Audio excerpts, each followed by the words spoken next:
Hello everyone, welcome to make digital platform. तो आज हम आए हैं आपके लिए अगेन एक और गुड न्यूज़ लेके। हरियाणा पब्लिक सर्विस कमीशन की तरफ से कुछ वैकेंसीज अभी रिलीज़ किया गया था 8 अगस्त को। तो उसी के रिगार्डिंग ये सेशन लेकर आए हैं। तो चलिए अब सेशन की तरफ चलते हैं। जैसे कि आप देख पा रहे होंगे यहाँ पे असिस्टेंट इंजीनियर, म्यूनसिपल इंजीनियर, साथ ही साथ आपका सब डिविजनल इंजीनियर की वैकेंसीज रिलीज़ की गई हैं हरियाणा पब्लिक सर्विस कमीशन के द्वारा। अगर हम इन पोस्ट का बाइफिकेशन देखें तो वो कुछ इस तरीके से है। हालांकि इस पोस्ट को भरने के लिए आपको क्या करना है वो हम आपको अभी लेटर पार्ट में बताएंगे इस वीडियो के। तो अगर पोस्ट का बाइफिकेशन देखें तो असिस्टेंट इंजीनियर की ऑलमोस्ट जनरल कैटेगरी के लिए 43 पोस्ट यहाँ पर हैं। जो आपका अदर जो हमारी बैकवर्ड क्लासेस हैं और जो बैकवर्ड क्लासेस हैं उनका बाइफिकेशन भी दिया हुआ है यहाँ पर। सो यहाँ पर deprived schedule caste of Haryana के लिए 8 वैकेंसीज हैं। इसके अलावा other schedule caste of Haryana के लिए 8 वैकेंसीज हैं यहाँ पर। सिमिलरली जो हमारी बैकवर्ड क्लासेस हैं हरियाणा के लिए ही यहाँ पर 8 और 5 वैकेंसीज इधर हैं। और इकोनॉमिकली वीकर सेक्शन के लिए यहाँ पर 8 कुल सीट्स हैं assistant engineer in the public work department. ठीक है ना। और टोटल जो यहाँ पे पोस्टें आई हैं वो आई हैं लगभग 80 के बराबर। इसी के क्रम में municipal engineer in municipal corporation urban local bodies department of Haryana में 27 पोस्ट यहाँ पर अनरिजर्व कैंडिडेट्स के लिए हैं। और ओवरऑल 47 पोस्ट आई हैं including all the seats for the other मतलब backward and the other backward classes. ठीक है ना। जितनी भी कैटेगरी के लिए सीट्स रिजर्व हैं सबको मिला के 47 सीट्स हैं यहाँ पे। सब डिविजनल इंजीनियर की अगर हम बात करें तो यहाँ पर 13 पोस्ट अनरिजर्व के लिए है और ओवरऑल 26 है सबको मिला के। ठीक है ना। कैटेगरी वाइज जो बाइफिकेशन है सबको मिला के 26 पोस्ट यहाँ पर हैं। और ओवरऑल अगर आप वैकेंसीज देखेंगे इन तीनों पोस्ट के लिए वो हैं 153। सो टोटल वैकेंसीज यहाँ पे 153 के अराउंड दिया गया है, जिसमें कि जो 83 है 83 जो वैकेंसीज हैं वो आपकी सिर्फ और सिर्फ जनरल कैंडिडेट्स के लिए हैं, अनरिजर्व कैंडिडेट्स के लिए है। ठीक है ना। तो यहाँ पे जो अदर स्टेट्स के हैं वो भी भर सकते हैं, क्योंकि बच्चों का क्वेश्चन यही आता है कि मैम अदर स्टेट्स के भर सकते हैं या नहीं। अदर स्टेट्स के बच्चे भी यहाँ पे भर सकते हैं। ये जो एप्लीकेशन है इसका जो ओपनिंग डेट रहेगा वो रहेगा आपका 12/8/2025 और जो क्लोजिंग डेट रहेगा वो रहेगा आपका 1 सितंबर 2025। तो 12 अगस्त से ये फॉर्म स्टार्ट हो गए थे भरने और क्लोजिंग डेट जो इनकी रहेगी वो रहेगी 1 सितंबर के अराउंड।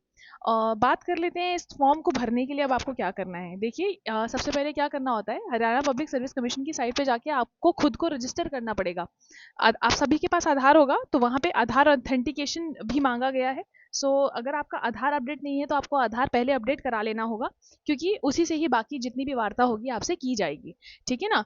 तो बेसिकली एक वो बेस उन्होंने आधार को लिया हुआ है। तो आप वहाँ पे रजिस्टर पहले करेंगे और जैसे ही फिर आप अपने आप को रजिस्टर करेंगे तो आपको लॉगिन आईडी और पासवर्ड वगैरह वहाँ से दे दिया जाएगा और फिर आप वहाँ लॉगिन करके जिस भी पोस्ट के लिए आप भरना चाहते हैं उसको भर सकते हैं। ठीक है ना। फिर बात करते हैं अगेन क्लोजिंग डेट की, तो आपको पता ही है। आगे चलते हैं और इस पर्टिकुलर जिसे कहते हैं क्वालिफिकेशन क्या क्या मांगी गई हैं, फीस कितनी है और इसके बारे में डिस्कस कर लेते हैं। ठीक है ना। जैसे कि मैंने आप लोगों को बताया ये अदर शेड्यूल कास्ट के जो शॉर्टकट्स हैं वो आपको पता होने चाहिए, इसलिए वो भी हाईलाइट किया हुआ है यहाँ पे। BCA बोले तो backward classes category A of Haryana, BCB बोले तो backward classes of category B of Haryana. ठीक है ना। इसी तरीके से बाकी जो हैं इनसे तो आप वाकिफ होंगे ही फॉर श्योर। अगर क्वालिफिकेशन की हम लोग क्वालिफिकेशन की बात करें तो यहाँ पर रेगुलर डिग्री मांगी गई है सिविल इंजीनियरिंग में, किसी ने भी अगर पार्ट टाइम बीटेक किया हुआ है और वो भी उस इंस्टीट्यूट से जो कि AICTE अप्रूव नहीं है। ठीक है ना। तो वो आपका वैलिड नहीं होगा, मतलब वो एलिजिबल नहीं है इस पर्टिकुलर रिक्रूटमेंट में भाग लेने के लिए। सिमिलरली म्यूनसिपल इंजीनियर के लिए डिग्री के साथ साथ यहाँ पर इन्होंने हिंदी और संस्कृत की नॉलेज भी मांगी हुई है अप टू मैट्रिक और हायर एजुकेशन के लिए।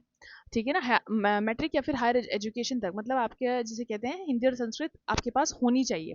ठीक है। इस पोस्ट को भरने के लिए अगर आप म्यूनसिपल इंजीनियर की पोस्ट के लिए भर रहे हैं। अगर आप सब डिविजनल इंजीनियरिंग की पोस्ट के लिए यहाँ पे भर रहे हैं तो अगेन डिग्री के साथ साथ आपको यहाँ पे चाहिए हिंदी और Sanskrit up to the matric standard और दी हायर एजुकेशन। ठीक है ना। क्लियर है ये चीज़।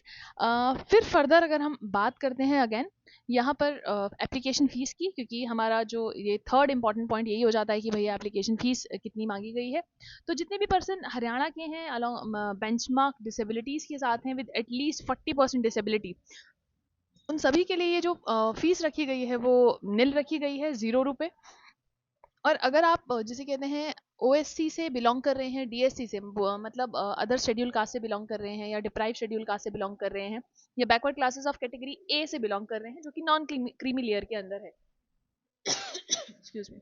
तो उस केस में आपको अगेन यहाँ पर even the women candidates of Haryana उनको भी यहाँ पर 250 रुपये पे करने पड़ेंगे।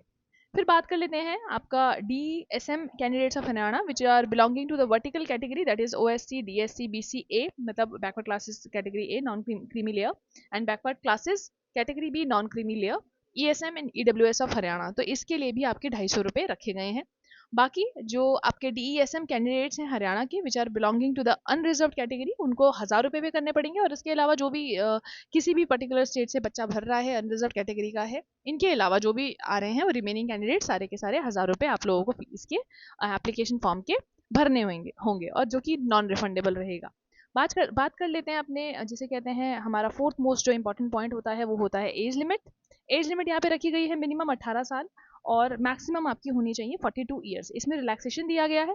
जो शेड्यूल कास्ट है हरियाणा की उनको 5 ईयर का रिलैक्सेशन है। बैकवर्ड क्लासेस को भी आपका कितना है 5 ईयर्स का रिलैक्सेशन है। Disabled person who are covered under the rights of person disability act of 2016 उनको भी 5 ईयर्स का यहाँ पे रिलैक्सेशन दिया गया है। और यहाँ पे कुछ कंडीशंस भी लिखी हुई हैं जैसे कि आप देख पा रहे होंगे। सिमिलरली यहाँ पे अदर जैसे कहते हैं रिलैक्सेशंस भी दिए गए हैं। इन केस कोई वुमेन है और वो विडो हैं या फिर लीगली डाइवोर्स हैं तो उनको भी 5 साल का रिलैक्सेशन दिया गया है। अनमैरिड वुमेन को भी दिया गया है।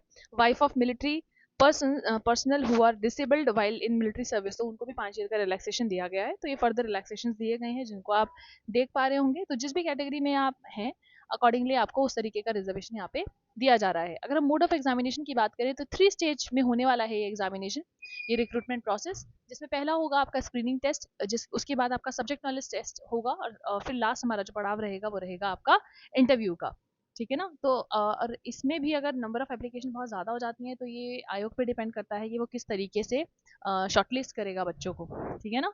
तो ये आपको पता ही होगा, ये हमेशा या तो एज वाइज शॉर्टलिस्टिंग कर ली जाती है, फिर उसके बाद और समटाइम्स ऐसा भी होता है कि परसेंटेज बेसिस पे भी शॉर्टलिस्टिंग की जाती है एंड अकॉर्डिंगली इट वर्क्स। ठीक है ना। तो ये था आपका हरियाणा पब्लिक सर्विस कमीशन का नोटिफिकेशन जो कि अभी आप लोगों ने देखा। सो आई होप जितनी भी आपकी क्वेरीज थी मैक्सिमम हम लोगों ने यहाँ पे ले ली हैं। सो जितने भी इंपॉर्टेंट पॉइंट्स थे इस नोटिफिकेशन को लेके वो आप सब लोगों ने देख लिए हैं एंड नंबर ऑफ वैकेंसीज काफ़ी अच्छी हैं। तो 100 से ऊपर जितनी भी वैकेंसीज आ रही हैं वो सारी की सारी अच्छी ही मानी जाती हैं, स्पेशली अब पर्टिकुलर इस जो सिनेरियो चल रहा है उसमें। तो 100+ वैकेंसीज आर ऑलवेज गुड। तो बहुत अच्छा चांस है आप लोगों के लिए इस रिक्रूटमेंट में भाग लेने का और सिलेक्ट होने का। I wish you all the best for this particular examination. I wish सभी का सिलेक्शन हो जितने भी बच्चे पूरे दिल से मेहनत कर रहे हैं इस पर्टिकुलर पोस्ट के लिए। ठीक है, आज का सेशन यही एंड करेंगे। आज के लिए इतना ही, धन्यवाद।